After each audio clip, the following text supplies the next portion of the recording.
a better way.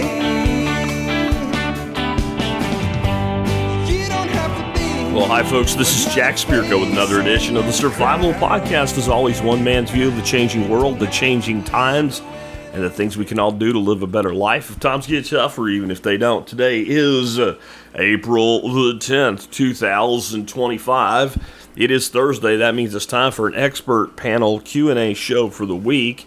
And I've got a good lineup for you today with some members of the expert council that we hadn't heard from in quite a while. One we hear from every week is Dr. Paul and either Dan McAdams or Chris Rossini over at the Liberty Report with their highlight reel for the week for us. And today they're going to talk about how Trump is about to pump more money into what already bankrupted us. And I haven't listened to this one yet, but I think he means the defense spending. It's like $1 trillion defense spending initiative they're trying to put forward, which Trump is very, very proud of. The most money ever. It's great. It's huge. Everybody knows it. It's the best spending bill ever.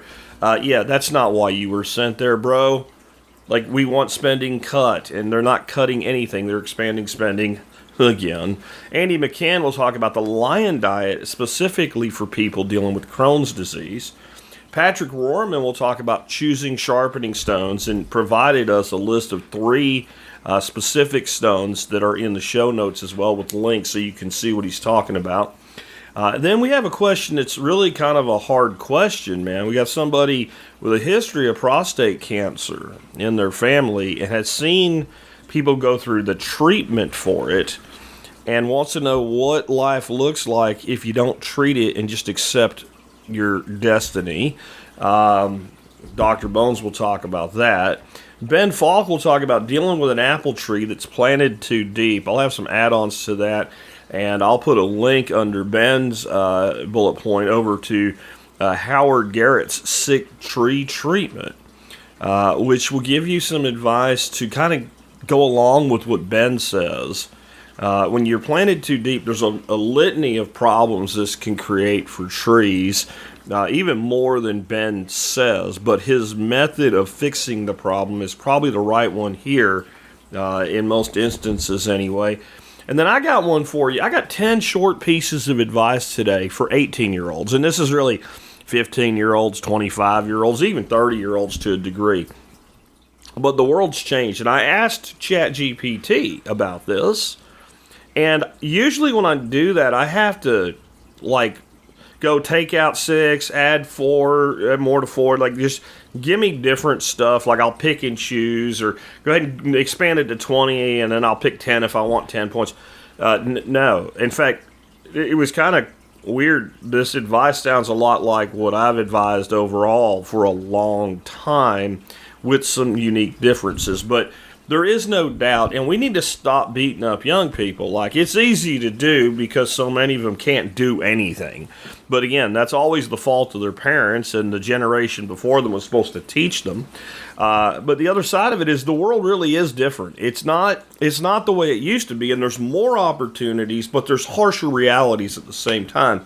And what I mean by that is that while it's not the path that I chose, because I'm a different kind of person than normal, but if you go back to when I was in high school in the 1980s, all you really had to do, if you wanted a pretty good guarantee of success in life, is the following.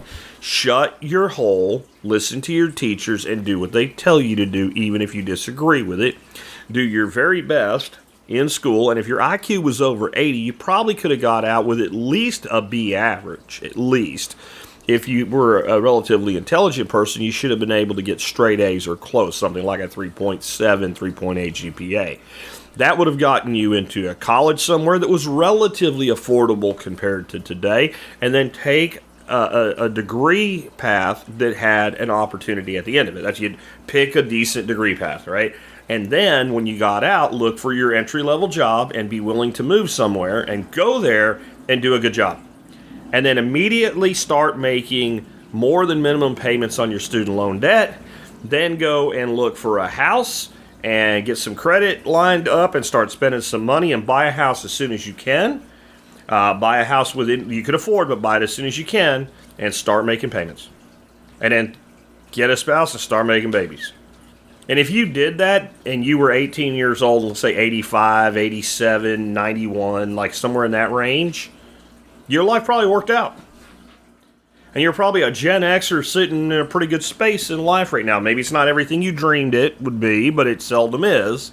But it overall worked out. You know what? That formula doesn't work anymore. And it ain't that it doesn't work at all. It will work for a certain percentage of the people that do it. But the deck is stacked against you. And the demographic we used to think of is the privileged demographic, the white male, and to a lesser degree, white female. It's actually a worse path now for you than it is for a minority or at least a female. I know that's like, oh God, Jax, you just hammering the woke again. I'm just telling you. I've seen enough young people online, 18-year-old kid in high school with a 4.0 GPA that took advanced courses, that has a bunch of, the advanced courses where they already have college credit for them. Good extracurricular activity. Can't get into a top school. Just can't, won't even get an answer. Go screw off. So there is a door that is closed in a lot of places. I've had people email me from this audience. One worked for National Geographic. Guy's been there 10 years. Highly qualified, does his job, never misses a day of work. And he was basically told by a higher up, you might as well quit. Or this is what you're going to do for the rest of your life. You're never getting promoted. And told him flat out, it's because you're a white male. Now, some of that DEI shit's getting pulled back because it's fucking shit up, just to be honest. But it ain't going away. We have to take a different path through life now. And I think that my advice is good. It doesn't matter what your race is or whatever. The advice that I'll give you today in my segment will work for you. But, for a segment of society that always considered their opportunities unlimited, your opportunities are limited. If you stay on the path that is laid out for you by other people. If you make your own way, the others will follow, and your path truly is unlimited. So we're going to come at this today from that standpoint, advice to the youth, but it's good advice, I think, for everyone. And we'll get to that in just a minute. Just real quick, I want to remind you guys you can help support us by doing your online shopping where? tspaz.com. That's TSPAZ, tspaz.com. And I do still have the same two items of the day today from the rest of the week for you because they're both still on sale at really stupid cheap prices for what they are. One is the Frigidaire 26-pound-a-day portable compact ice maker. This thing is awesome. I own two of them. And I almost own three because the price on one of them is so stupid cheap. I'm almost willing to buy one even though I don't need it. So this thing usually retails for about $100 and it's totally worth it. The black stainless model, which is the one that I think looks the best, is on sale for $84. That's a deal. But the stainless steel one, like the silver stainless, $57.58. Now, guys, that is a deal on something that every prepper should have anyway. You should have an ice maker in your home. You really should, because it does so much for you in so many situations that we end up in, like the power's out. You can run one of these things with a 800-watt inverter off of your car. If you can make ice, you can keep food cold, even if you don't have a generator. That's just one example, and it's a great convenience item. To me, it's the perfect prepper item, right? It meets it's not the perfect prepper. It's a perfect prepper item, is what I'm saying, because it meets the biggest criteria I have for that. Something that improves your life on a daily basis, even if nothing goes wrong, but helps you if something does go wrong. The next one doesn't really do that, but it is a great tool for your kitchen. It's the Meter Block Smart Meat Thermometer. This thing is still on sale for like $160 for the 4 Probe model. It's been well over $200 for years, and I've been waiting for the price to drop on the damn thing before I bring it around, but it is a sale, and it's listed as a limited time deal on Amazon. If you've had this on your radar, now would be the time to act. I'll put it to you this way. The 2 Probe meter block, so you can only do two cuts at a time, is $159, and the 4 Probe one is $159. That tells you something. So those are just some great options for you this week, and if you're on the Daily Mail, you know that because you get a Daily Mail with the stuff in it, so get on the Daily Mail too.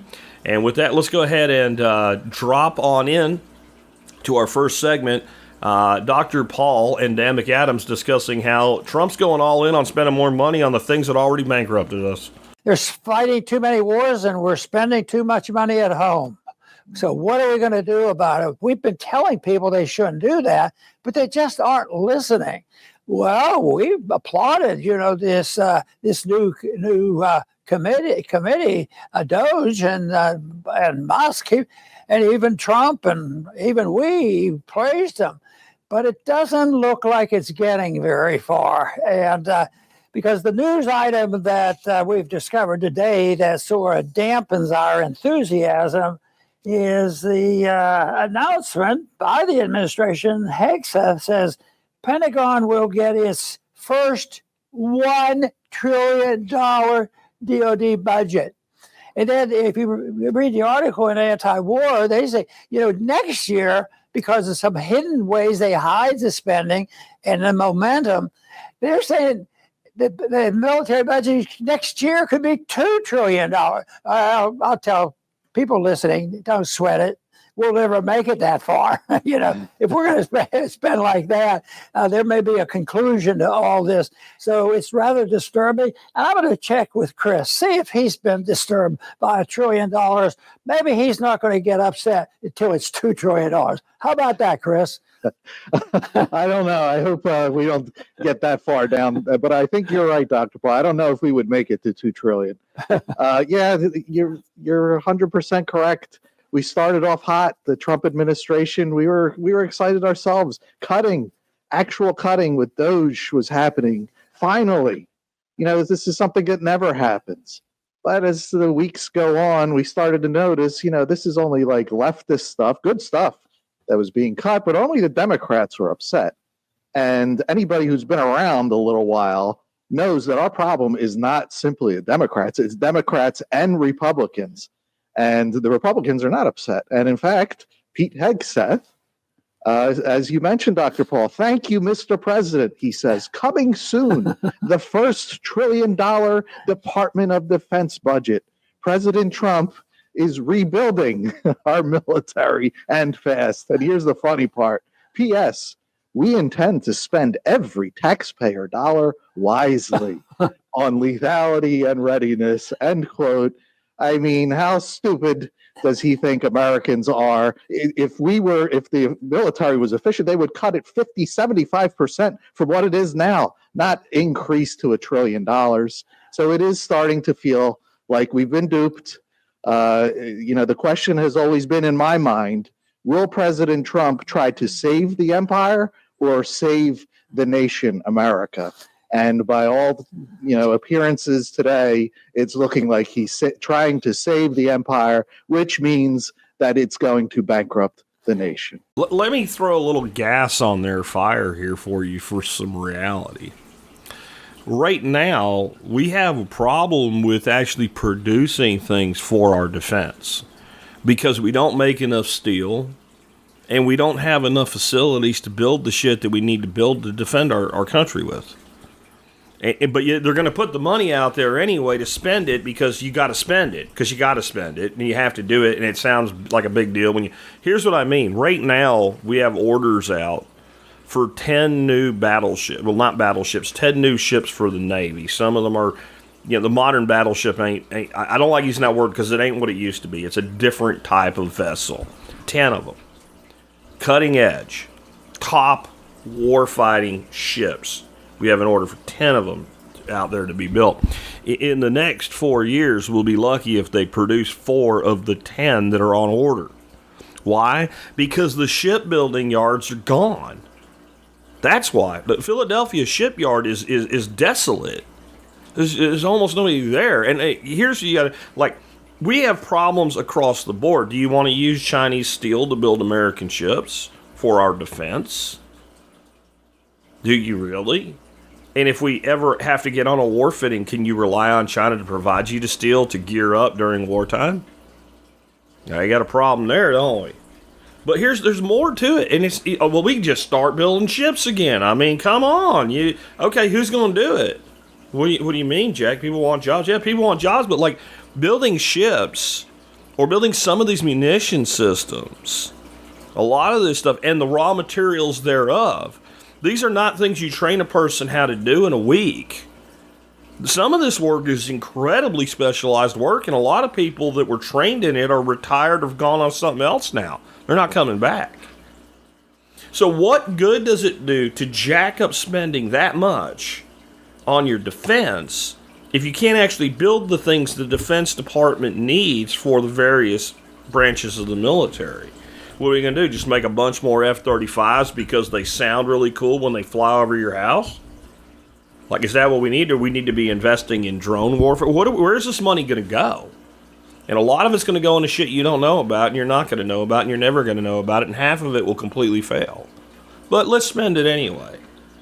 What about rebuilding the country's ability to produce things, which would include things like ships for our defense, ammunition systems, etc. But would also include all the things that we want to tariff the shit out of that come into this country because we don't make enough in America. We need to rebuild our country more than we need to rebuild our military. Because I'm going to tell you the truth right now, no matter what scare tactics they use again, no one's fucking with this country from a military standpoint. It ain't happening. The word Pyrrhic victory doesn't even apply. There'd be no victory, and it'd be far worse than Pyrrhic. Okay? I mean, it would be an absolute death sentence to anybody who militarily attacked the U.S. homeland in any significant military engaged way. Like terrorism and stuff, when it's real and it's not fake, that can be very damaging to the country. But, I mean, if you're talking about full-on military assault, country-on-country war, there isn't a place we can't turn into a glass factory in 24 hours. How much do we need? How much do we need? How about we get all the idiots that are in our military out of it, all these incompetent people, all these diversity hires, and we actually just focus on making the military better? I think there's enough money there already, but you know what? None of this matters. And it was almost my subject today, basically, stop expecting Trump or any politician to save you. So I decided to go a different way for my anchor segment, and it's probably a good idea. Just some thoughts that I have to add on there. Now let's talk about something different. Let's say you're dealing with Crohn's disease. Might the lion diet, which is a version of the carnivore diet, be helpful to you? Andy McCann will answer that. Hey guys, this is Andy McCann coming to you from Woodstock, Georgia here at CrossFit Garage, and I got a question here from Don, and it has to do with Crohn's or a GI disorder. And so the question is, how long did your son Evan have to stay on the lion diet to get into remission? So I'm going to answer that. Basically 4 months. I'm going to go into that. And then, will his son have to stay on this diet for the rest of his life? The answer is no. And so I'm going to kind of go through what we did. So the details for Don is he has a 17-year-old. I have a 20-year-old. Well, now 21-year-old. And they've got GI disorders such that you're doing a colonoscopy and an endoscopy and you're like, what's going on? You're losing weight. Can't keep food down.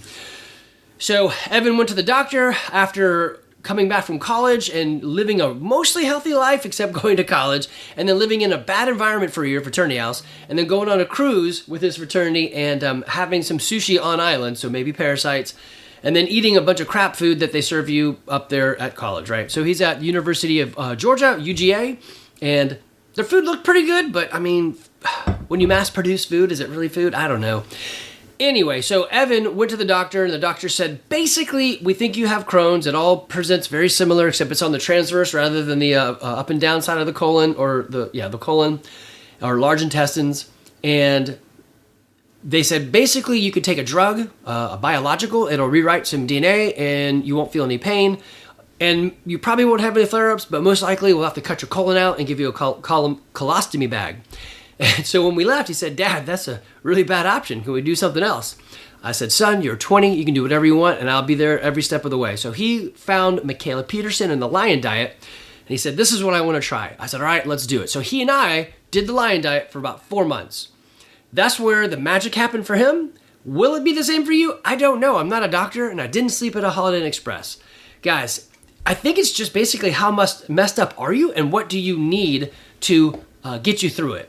So the other thing that Evan did is we signed him up with Josh Detch's The Gut Health Solution. You can find them at gutsolution.ca for Canada. I'm not affiliated with them at all, but it's worked. it costs about $500 a month. There's a startup fee, and I would pay it all over again. I'd pay it double. I mean, what would you pay for your son's life, right? So Evan is doing well. He has mixed other foods in there. The second question was, how long would he have to stay on this? So I think the real answer is, once you realize that not all food is food, you're going to probably stop wanting to eat that stuff. So I would first say get off of sugars, and then processed foods, and then your seed oils. But hey, that's me. I know Jack probably agrees with that. You guys do you. I really think there's some sort of science, magic, whatever you want to call it, in this lion diet, the ruminant meat. Anyway, so it was 4 months for him, and he's on other stuff now. He's been able to add in things quickly, like egg, goat cheese, and then slowly some fruits in a small quantity. No breads at all, except sourdough bread. So weirdly, I guess because it's fermented, it has something different in it. He was also able to add in more of the A2 style of milk or cow product rather than the A1 cow product, which that's a whole nother discussion. So the way to get away from this A2, A1 is just go goat or sheep and you'll be fine. But it's taken a while, and it's still 9 months, I guess, maybe actually now going on the 10th month, and he's doing better. So Evan basically went from 175-pound, 6-foot man down to 117-pound man. When he came home from college, I was like, dude, something is not right. You're going to die. We need to change everything we're doing. We tried to do it all naturopathic. It didn't work. And so hence the doctor and him finding the lion diet. So I credit that to him.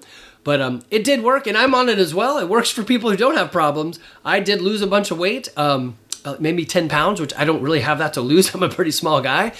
So I keep my calorie and my fat count way high. I'm up in the 4,000s calories, like 4,400 calories a day, and I'm able to maintain weight. So this is good. It does work. Maybe we should do a whole show on this. Or actually, you know what? I'll tell you what. If you go to my podcast, Food, Fitness, and Finance, you can type in Crohn's, and you'll see we've got 4 episodes in there. Let me double check. Yep, 4 episodes in there that cover Evan and his Crohn's. I think most of them are with me and him, so you get to hear it from his point of view. It's episodes 140, 141, 159, and 168. We plan to do another one soon to kind of give a follow-up where he's been, because it's been quite a while. The last one was in November, and a lot of stuff has changed. In December, he was able to really eat with me and put on a lot of weight, and so we figured out a few pretty powerful things, and we want to bring that to you guys. So anyway, if you go to my podcast and type in Crohn's, you will pull up a bunch of podcasts that we cover for him. All right, guys. Hey, good luck with that. You're not alone. If you've got a problem or an issue and you want to talk, as Don found out, if you call or text, I will pick up the phone and talk to you, because this is what I'm here for. I'm here to help. Don't go it alone. All right, guys. Take care. Good stuff from Andy as always, and I will tell you that I am down to one Andy question. One Andy question in the bank where I have an answer from Andy, and Andy gets on it hard, almost overdoes it. And the reason I bring that up is that means I'm low on questions. I think I have 3 in the bank for next week, and I sandbagged a little bit. I usually do 6 expert segments, and this week I sandbagged it to 5 because I am limited on my questions in the bank. What does that mean? It means I need you, dear listeners, to send in some questions for expert council members. The way to do that, send it to Jack at thesurvivalpodcast.com. Put TSPC in the subject line, and TSPC expert would be good for an expert panel question. When I get your email, when I open it, this is what I should see. My question is for expert panel member, fill in the blank. Don't put fill in the blank, fill in the blank. All right? My question is a clear, concise question in a single sentence with a question mark at the end of it. And then there should be a couple returns that you hit. And if you have details, this is where you apply your details. This means we're all clear, you, me, and the expert, on what you're asking, and your odds of getting an answer go way up, and your odds of getting an answer that's actually going to be beneficial to you go up immensely. Because even if they try, if they get the wrong question out of rambling, you won't get the answer you're looking for. So be direct. Pretend you're asking a question of a politician. You want to be direct and clear, so when they try to change the question, you go, no, I asked you this. You have to be clear, and then you get clear answers. All right, I'm a professional. I've been doing it for 17 years coming this summer, so trust me when I tell you it works. Next up today, let's talk about sharpening stones and choosing the right ones for the right job for sharpening your knives. With somebody who knows a little bit about that, Mr. Patrick Rohrman. Hey guys, it's Patrick with MT Knives coming to you today with today's Expert Counsel segment of the week. Today's question comes from Luke. Luke says, "Hi, question for Patrick. What kind of stone would you recommend for someone who wants to start learning to sharpen knives? I have had several cheap pull-through sharpeners in the past, and on your last interview, which I don't remember any actual recommendations you had, how with a good stone you can make the blades extremely sharp, and I'd like to learn that skill. Thank you, Luke." Thanks for the question, Luke. When it comes to stones, I've always recommended the King 1000 grit Japanese water stone. It's a great stone for the money, and it's what I started with. However, over the years, my recommendations could be different depending on your situation. There's a diamond stone on the market that's not bad, and it's the, I'll leave a link in the description, but it's a double-sided diamond. It's got a coarse and a fine side, and it cuts really aggressively. And what I'm looking for when it comes to beginner sharpening, I want something that's going to remove steel efficiently so that you can remove the burr quickly, or that you can establish a burr quickly. Because a lot of times, if you have like an old oil stone or whatever, some of those stones, they can be loaded up, they're just not cut efficiently, and you might be doing things fine, but you might not establish that burr quickly. You might start changing things thinking that you're not doing it properly. So that's the big thing is you want a stone that's going to remove steel efficiently, quickly, and get that burr raised as quick as possible. That's also why I always recommend beginners starting out with a knife that's not extremely dull. If a knife has been used and abused and hasn't been sharpened in a very long time, it can take quite a bit of work to establish a burr. A lot of times you're just better off taking that knife to a machine, raising the burr, and get going. Now, with a good stone and somebody that knows what they're doing, they can raise a burr fairly efficiently with stones. However, no matter which way you shake it, there's no way you're going to remove steel as fast as a machine. I can, with a matter of 1, 2, 3 passes, have a burr raised on a machine. Get a good stone, like the King 1000 water stone, the diamond stone that I recommend, or, those are really my 2 number 1 recommendations. The reason I try to stay away from diamond, the good thing about diamonds is they stay flat. When they're brand new, they cut really efficiently, really quick.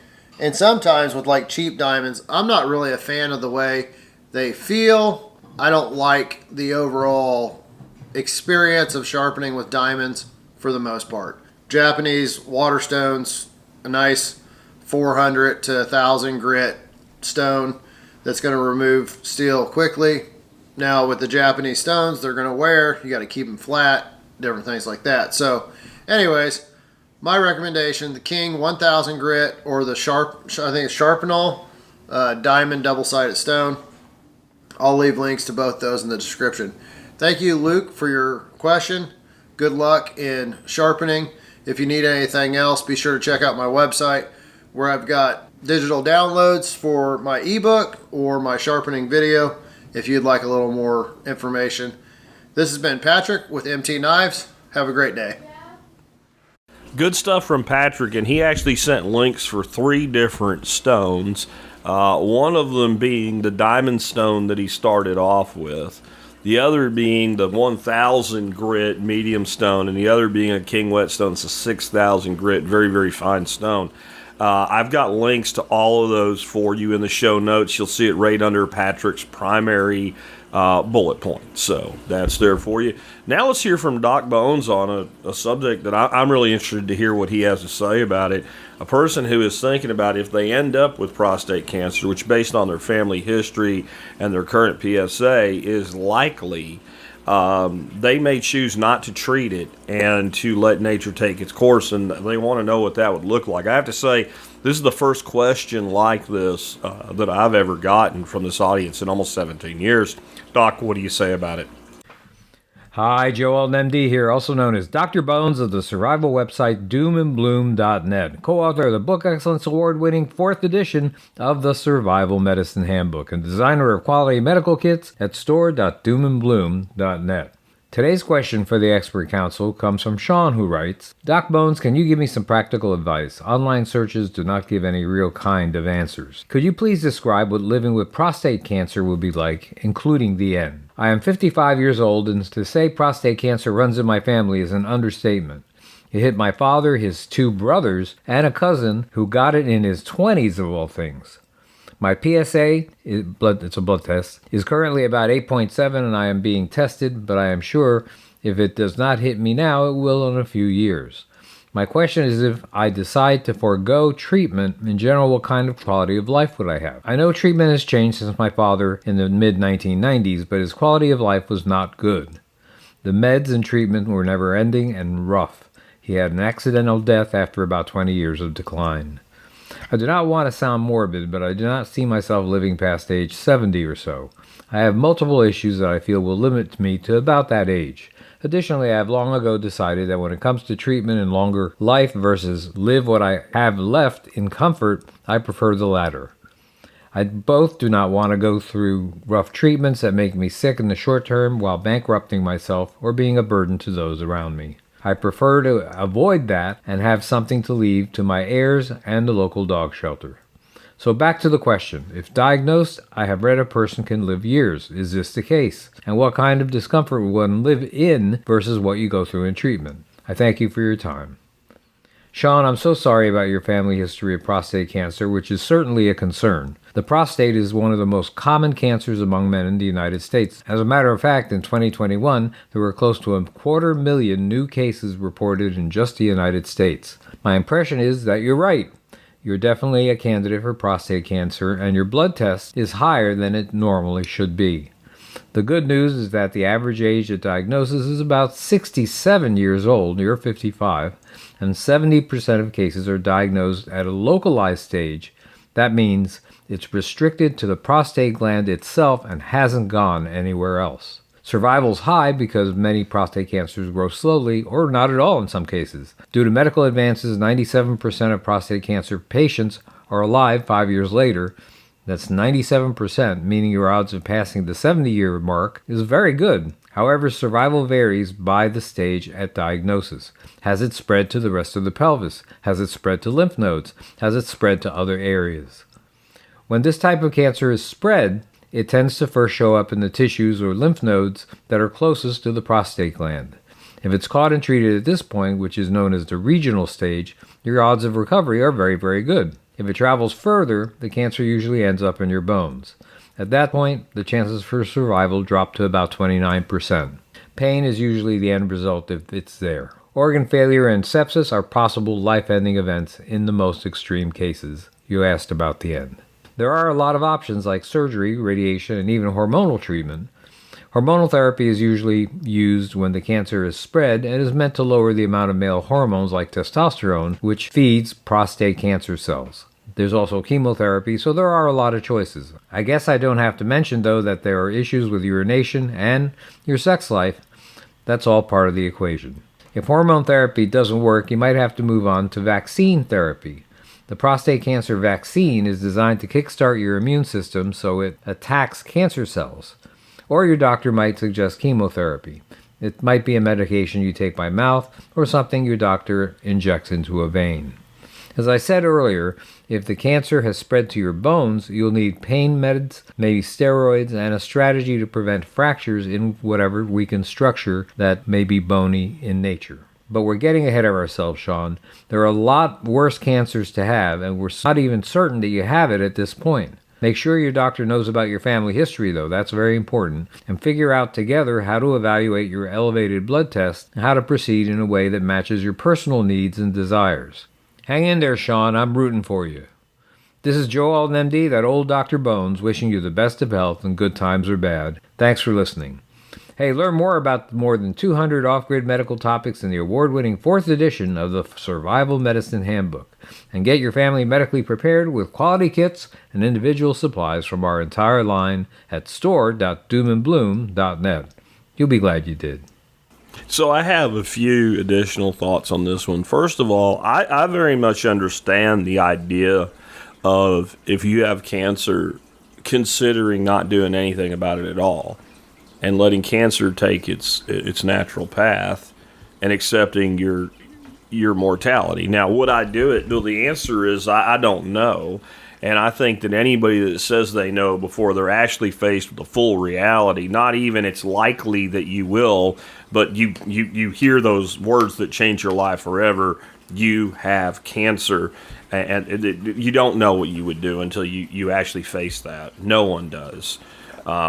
Just like no one knows what they're going to do when they face death, especially if it's like an untimely death, like if you're going to be shot or something. You do not know how you're reacting to that. And it's the same thing. You're just, one is a death now and one is a death soon. And it's the same confrontation in life that you'll have to deal with someday. So I don't know. My guess is it would be highly dependent on what the treatment path looks like and what the treatment path's success rate is. I can tell you right now, it is very unlikely if I have a doctor tell me, you have cancer, Mr. Spirko, there is nothing we can do. It's inoperable. It's not curable. We can't stop it. But if you do this path of, radiation and chemotherapy, it could give you a few more months. Then I can pretty much tell you that my instinct is I am saying hell no to that. Because I've seen what it does to people too, and I don't believe that it actually gives them that much more time, and I think it destroys the time that they have in many instances. There's also cancers that have like massively high successful cure rates, and this is the thing. In many instances, prostate cancer is one of them. My father-in-law had prostate cancer at least 30 years before I even met him, let alone before he died. And it had actually gotten into a little bit of his tailbone. He had to have his prostate removed and a piece of his tailbone. And you know what? He lived a perfectly happy life into a fairly old age. He made 90. And he had a good life until he got Alzheimer's at the end of it. But I don't think he would give up the almost 40 years that he gained by seeking treatment for that. And that's a long time ago. So I think that this person needs to really evaluate what a treatment path would look like today. And if you're worried about like male performance, if you have your prostate removed, obviously don't do it unless you have to, but the reality is that there are things that can be done that will give you that back. And I know more about that than I want to because old men tell you things you don't want to hear. Like about their personal lives that I don't need to know, Fred, but yet I know those things. So you don't necessarily lose that component of your life.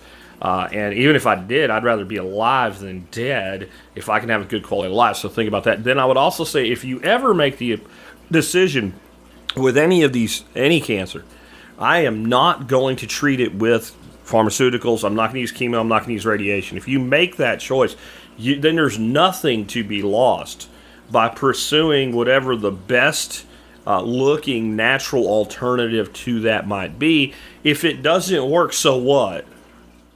Right? That's the thing. If it doesn't work, so what? And there are people, and you can't tell me otherwise, with certain cancers that have done things just simply with diet, and the body then is able to fight off the cancer. Like the cutting edge cancer treatments that are coming, and I know some of you don't want to hear this because it's been so abused as a mass vaccination technology, is mRNA vaccines, which are not really vaccines. They're a genetic therapy.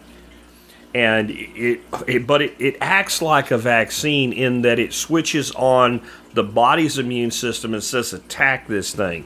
And don't get all in my face about the spike proteins and all. I've talked about that. I'm not advocating that. There's no spike protein to be spoken of in this application. This is a technology.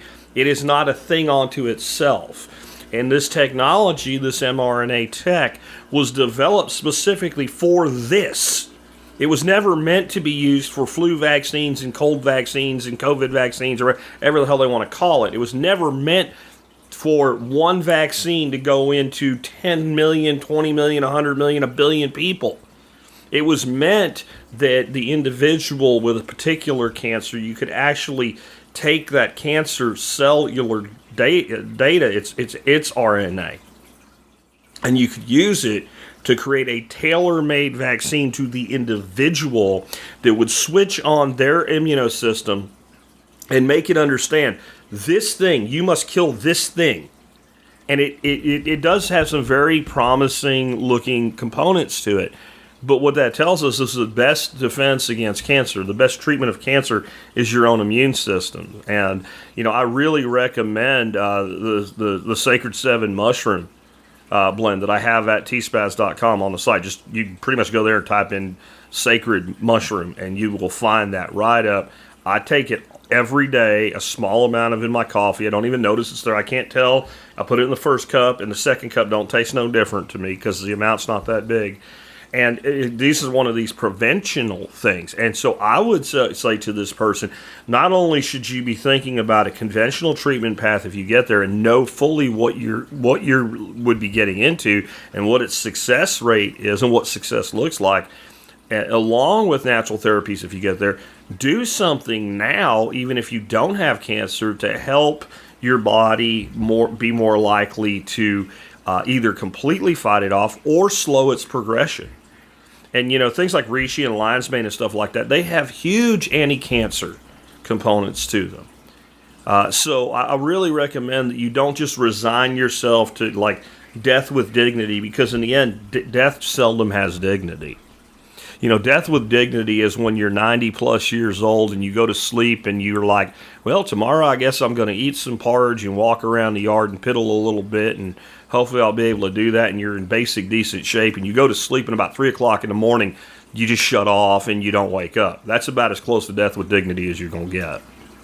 And it unfortunately doesn't go that way for many of us. So I'm not a believer in, every extraordinary measure, but I'm also not a believer in resigning yourself to a fate, especially if there's a way to change your fate. And it sounds to me, based on it being prostate cancer and what I do know about it, there's probably a way to change your fate without spending years living with your hair falling out and all the other horrible things and your tongue peeling and stuff like that. I mean, that's what happened. My mother-in-law went through one series of chemo when she had liver and pancreatic cancer, which is a death sentence. And that's what happened to her. Like, her mouth and her tongue started peeling, and it was like, no more of this. So I get that. But I don't think that's where this person most likely is. So it's worth living if you can live with the quality of life. Let's talk about something totally different. Let's talk about a tree that's planted too deep. Hey, Jack and all, Ben Falk with Whole Systems Design. Question about if you planted apple trees a little bit too deep a year ago, should you dig them up? Ideally, but apple trees can survive that way. I mean, oak trees and some others are supposedly a lot more sensitive. I would tend to try to maybe just pull some of the soil back and try to make a bigger watering ring and just pull the material away from the base and just use it as a nice big wide watering ring so it doesn't just come back over it too quickly. It also depends if it's a wet or dry site. It depends on a few things, I think, especially if it's wet or dry. Potentially, if it's a really steep slope, it'd be easy to just pull material away. And if it's really flat and wet, then maybe I'd lift it back up, because you always want to plant high and dry on wet ground and low and wet on dry ground. So you want to kind of compensate for what the conditions are. So that depends, that's a factor. Yeah, but it's probably not a big deal to leave it, but again, take into context those other factors. Good luck. So I did add to the show notes right under Ben's primary bullet a sub-bullet that will take you over to the Dirt Doctor, a.k.a. Howard Garrett's page on the sick tree treatment, where he talks about exposing the roots and the flare. And the flare is the point where the roots turn and come out. And if your tree looks like a telephone pole coming out of the ground, it is planted too deep. You should see, in the words of Howard Garrett, and I'll do my best impression of him, a flare, and I mean a dramatic flare. You need to expose the flare.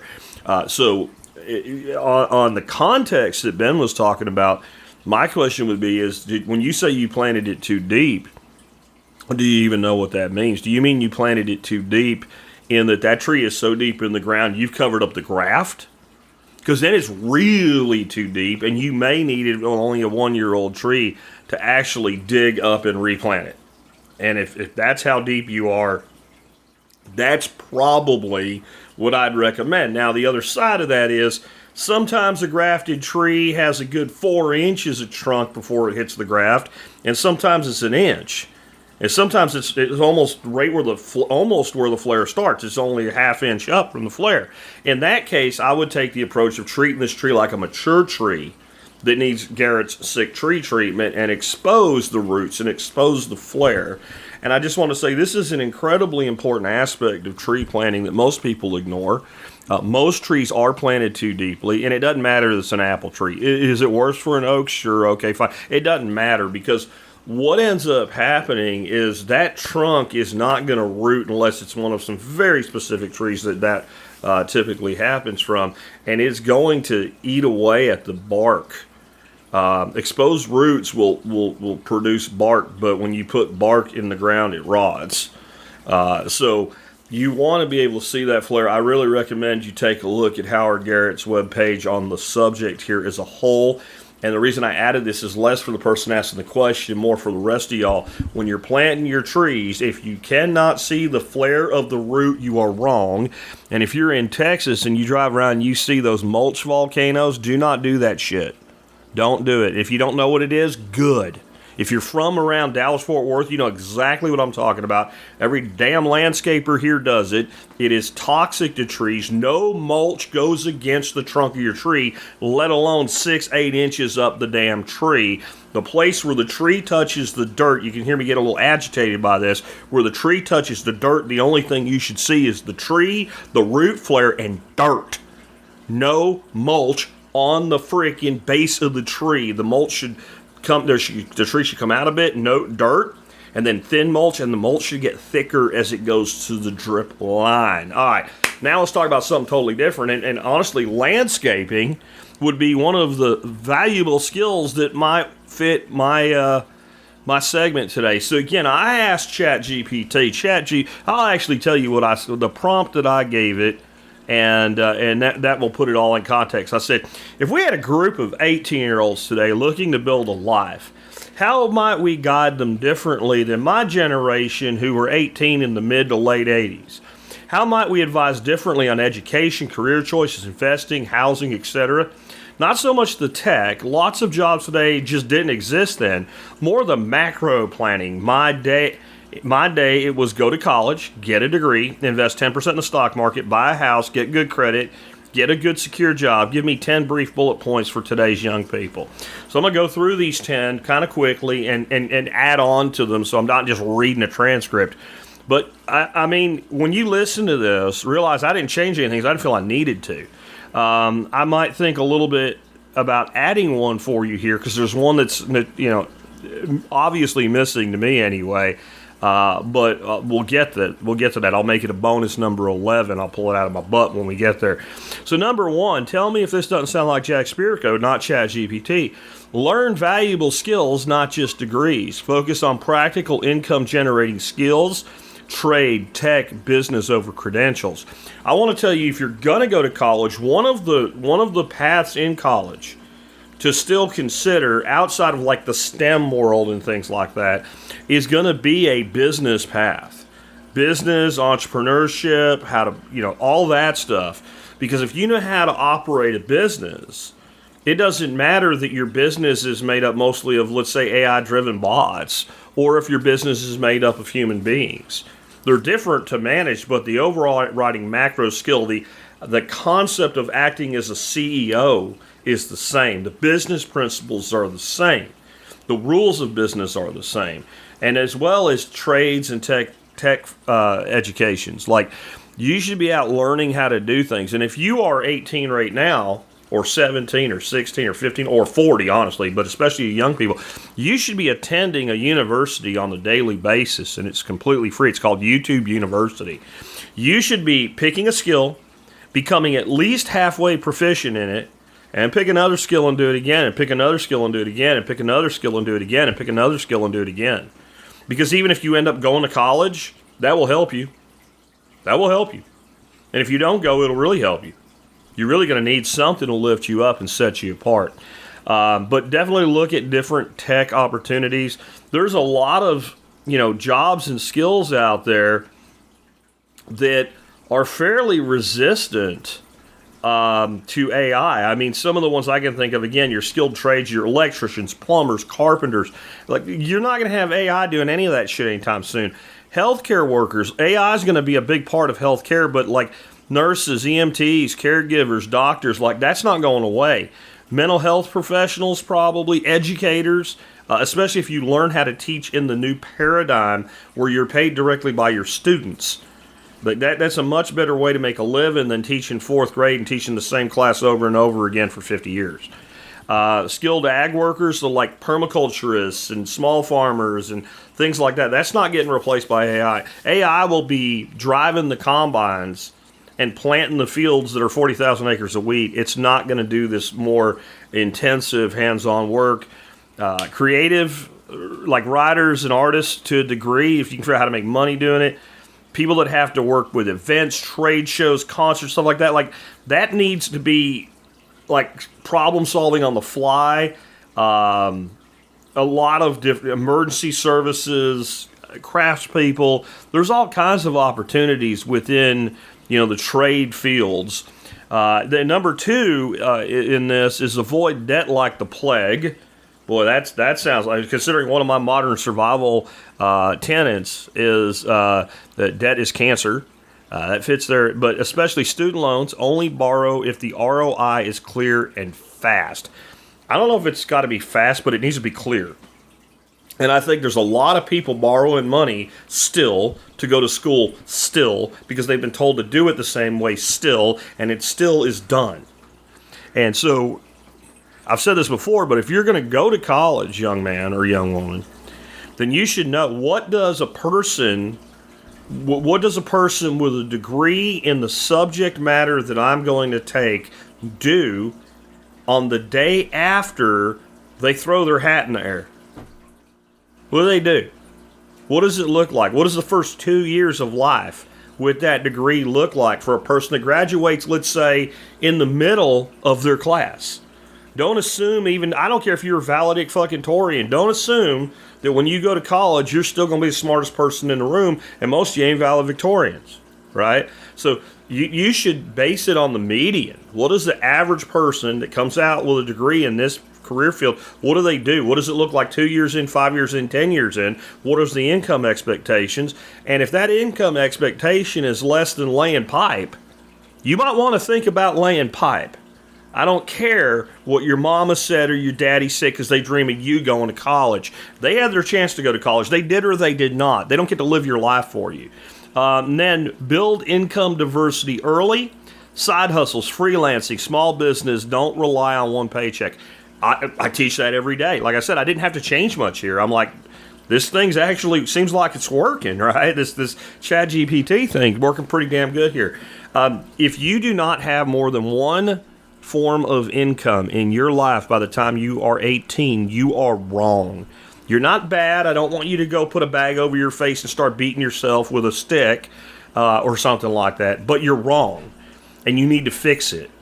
I mean, I was thinking about recently, if I was smart when I was a kid, if I was as smart as I thought I was when I was a teenager, I remember going to school once I got a car every day, and every once in a while I'd go buy Burger King or McDonald's or something, get like a biscuit or a croissant or whatever for breakfast. And the whole damn line was nothing but kids that I knew from high school, sitting in a line at a fast food place to pay too much for a crappy meal. I could have went out and bought kind of like a flat top cook thing.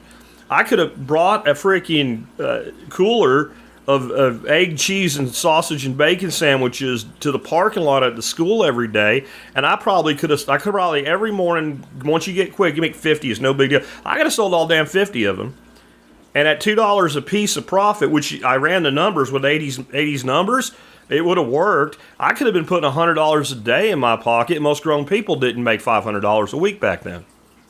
Not where I grew up. And that would have all been cash side money, and I could have done that, and I didn't. I had little side hustles, right? I used to make people tapes, like the double tape deck thing. I had 3 of them by the time I got really big into it. I had a catalog with all the music I had and shit like that, and you couldn't make money doing that today, but I had something. The first thing I ever sold in my life as a kid, I got in trouble in school. It was in 6th grade, and it's when the cinnamon toothpicks took off, and my dad told me, that's just toothpicks soaked in cinnamon oil. And I said, can you get me some cinnamon oil? And he did, and a few weeks later, he got a call from the vice principal at the school that I was in trouble because I got caught selling toothpicks in school, and he told the vice principal he didn't see the problem. So I got in trouble with school, but not at home. But you should have, like, diversity. Like, my nephew, who was going through law school and got out of law school with very low debt for the law education he has, law school and college, he was selling shit in the dorms. He was buying cases of honey buns and selling, like, there is always a fucking side hustle, and you learn so much from it. This kid's 27 years old. He's an assistant AG now.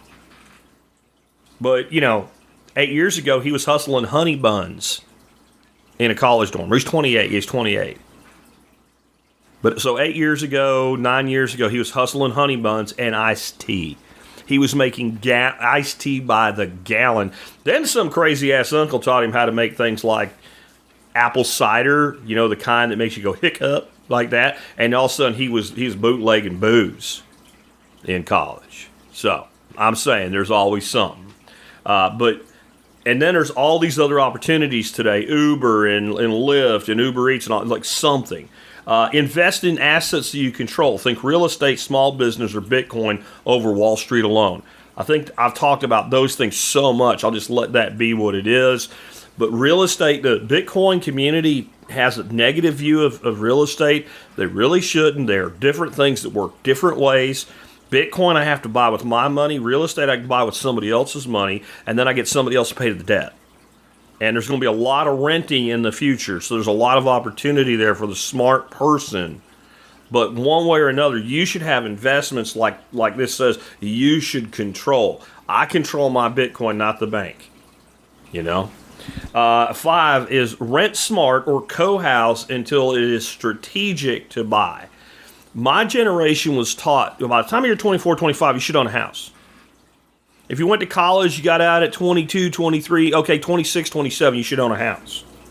And I still think if you can find the opportunity, that's good advice, but doing it just to do it is dumb. Always has been.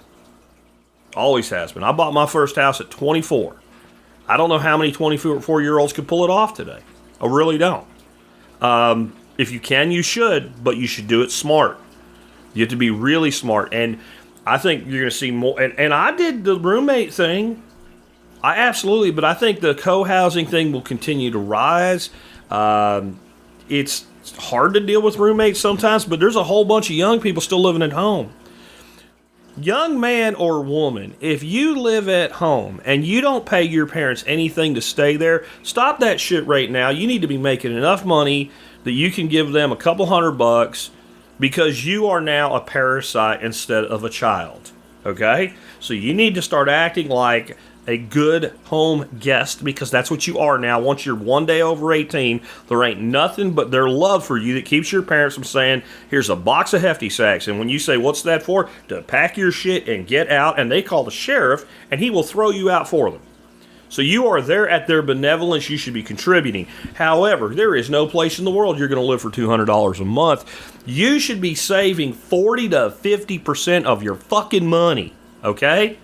40 to 50% of your money should be going into savings, and probably more, but at least 40 to 50%. And I'm going to save on the investment because it was pretty brief, the investment advice. That's going to be my number 11. I'll say more on the percentage of income thing at the end. The next thing is, so what I'm saying is if you are living at home, you should be saving up money fast. You should be making those multiple income streams. You should be working extra hours. Fuck going out and partying until 2 o'clock in the morning and shit like that. You should work. Like your parents should be like, I don't mind that he or she is staying here because he's never here because he's always working. He works, comes home, goes to sleep, and goes back to work. Comes home, studies, goes to sleep, goes back to work, whatever it is. Comes home, works at home on something for his income, and goes back to other work and goes to sleep. That's what your life should look like, especially if you ain't going to school. You're 18, 19 years old living at home. That's what your life should look like.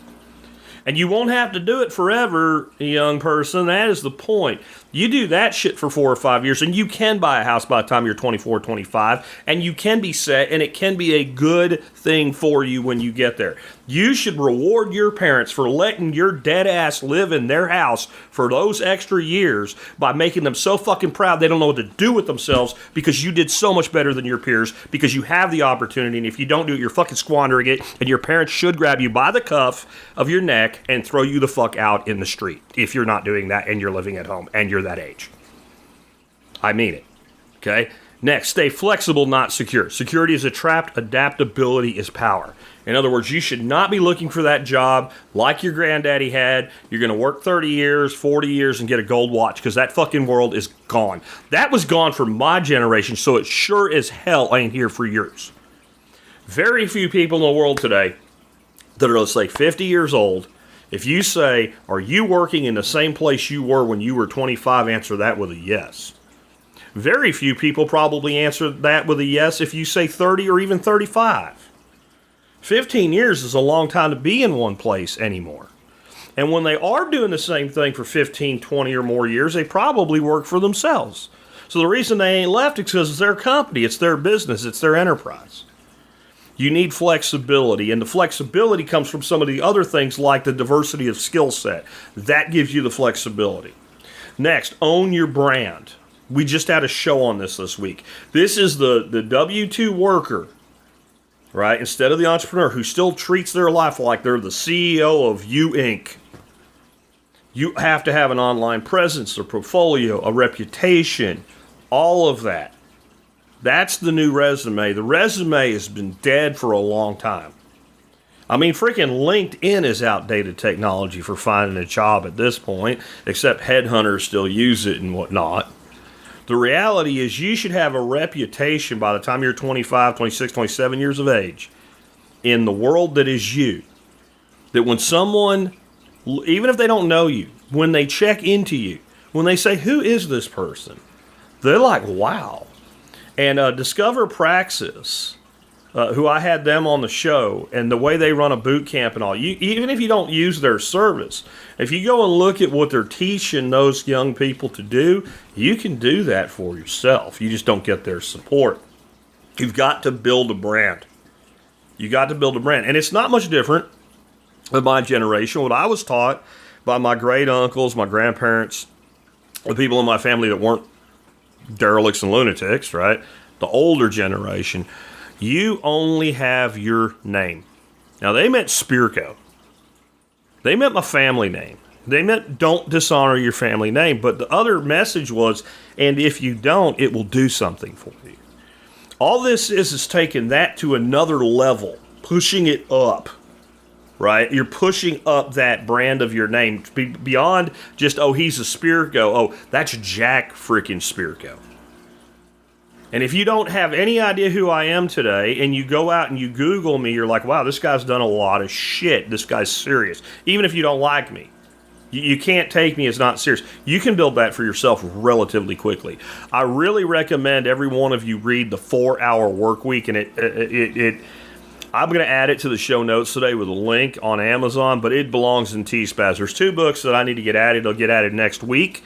One is going to be Tim Ferriss's 4-Hour Workweek.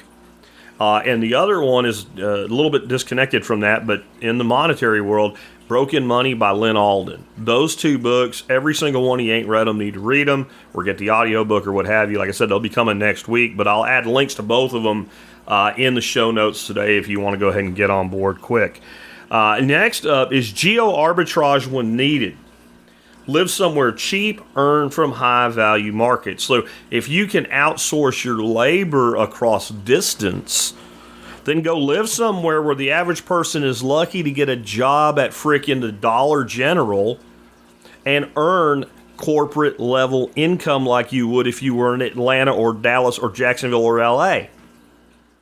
Those jobs are a little harder to come by than they were a year ago. Companies are starting to tighten that up, but there's a lot of work like that still out there. Now, the other side of that is that does sometimes put you in competition with the outsourced people, like we talked about with our guest yesterday. Like, I can hire a person out of the Philippines with a freaking bachelor's degree and quite a few years of experience that has a bunch of capabilities for between $8 and $12 an hour. I mean, I can get a really high-end person in the Philippines for $12 an hour. So if you're on that full geo arbitrage thing, you know, you're competing with those people. That's something to know. But you can always figure out how to do things. You know, if I was going to take that path, then I would figure out what those people are weak at. Where are I would talk to people that hire them. And where are your biggest pain points with that person? What would make you hire someone that you're paying $30, $35 an hour over this person in your business, and find out what those are? And I would shore that up. And it may be some language stuff, but like our guest said yesterday, that's not really a thing anymore. Many of these people have realized fluent English is the path for them because they're doing this too. But it's also, when I hear geo arbitrage, I think a little bit differently than the way ChatGPT angled this.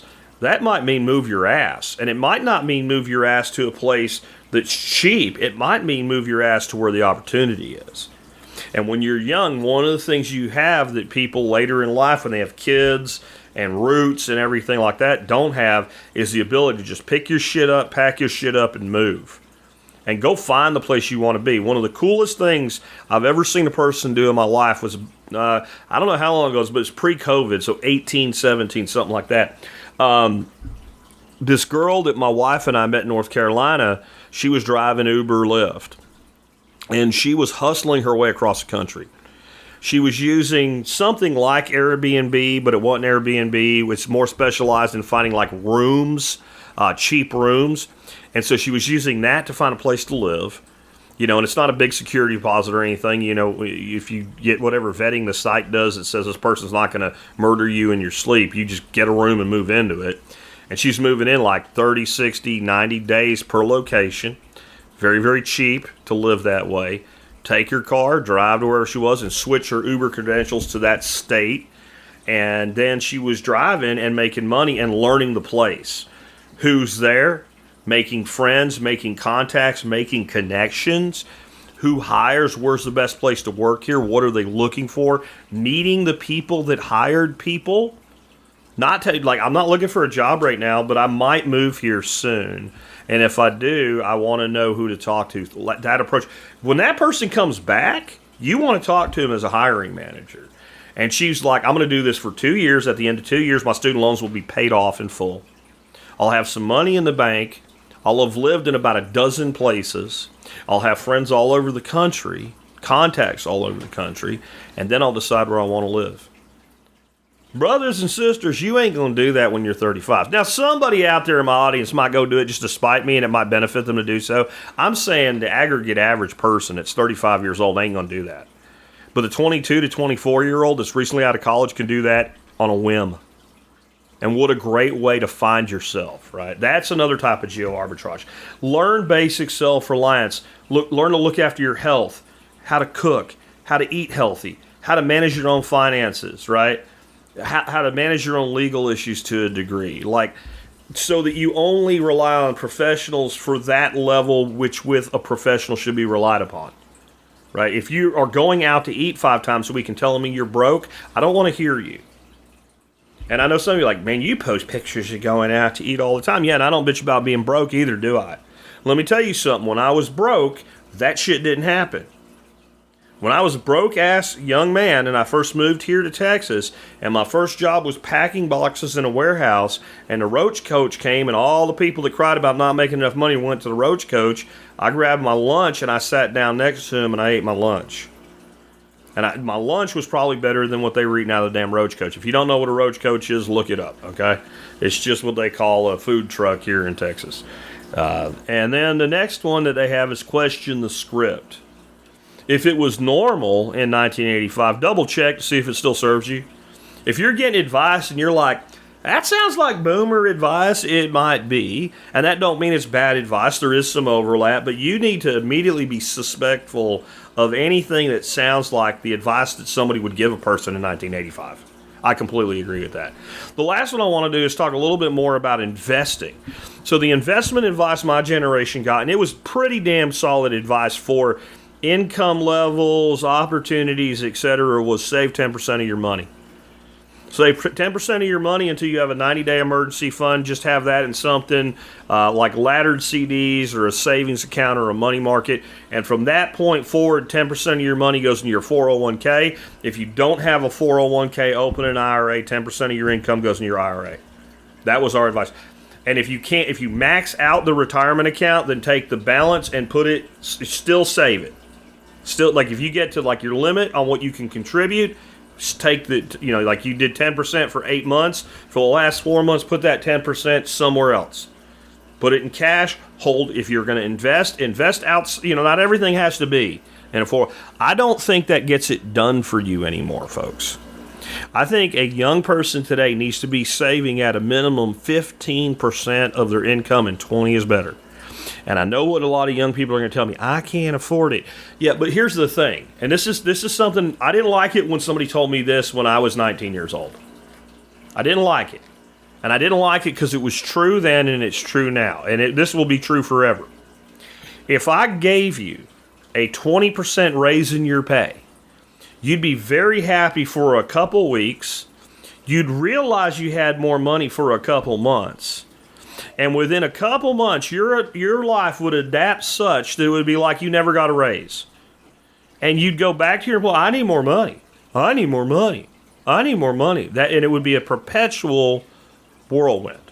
Which means the exact same thing is true in reverse. If you start saving 20% of your money, it will hurt really bad and you'll feel like you have less money for a couple weeks, and then you'll feel a little bit for a couple months, and after that you won't even notice it anymore. And as you get raises to your income going forward, the percentage of what you keep or the amount that you keep will go up commensurate like it would anyway, and you'll begin that new adaptation. And by the way, when we were given that advice, and if you had asked, like, my economics teachers or my business teachers in high school, well, Mr. Birch, if I have a full-time job and I'm saving 10% of my income and I have we wouldn't call it a side hustle, but a part-time gig or something like that back then, like if I have that too, do I have to save 10%? It would have said, no, that's extra money. You do what you want with that. I mean, it'd be good. Maybe you should save it, or maybe you're doing that to buy something like a boat or a house, and then you should save all of it. But as far as like your long-term like savings, no, you can, that's extra money. If you just save 10% of your salary, you'll be okay. I don't care where your money comes from. At least 15% if you are 20, 25 years old right now needs to be saved. Now, what does that mean? If you buy Bitcoin, you saved it.